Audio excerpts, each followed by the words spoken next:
All right, so I throw my overhand. He defends, he drives me to the wall. The thing I want you to get here, okay, when I'm defending against the cage, is whatever side his head is on, I'm always whizzering on the other side.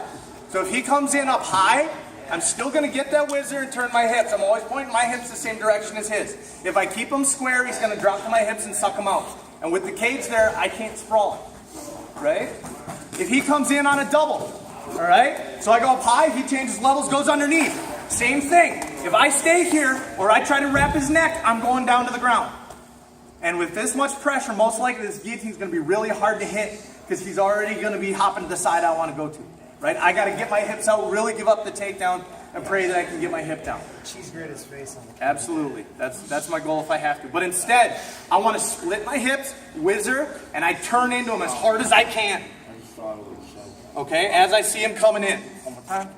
Okay? So as he shoots, I'm sprawling, I'm pushing on the head, and I'm creating space. This will often get him to drop to that single. Right? And start turning out because he's going to look for that angle, try to whip my leg out. So I'm still sagging because if my hips come back, now my leg becomes light and he can drag it out just like we were before. All right, last one off the body lock, what we were talking about before, right? I get my angle, he's going to drop to my leg, and this is where we're going to actually start the new move from, okay? Again, pressuring on the head, and my goal is to get his head on the outside. Okay, but his butt's out there right now. So I'm going to sag on that whizzer to get his butt in front. See how his head's lower than his butt? It's going to be hard for him to take me down. So I'm going to pop his head to the outside. All right, block that arm and come underneath. Hit the switch. Okay, I'm trying to do it light now so I don't slam his head into the wall.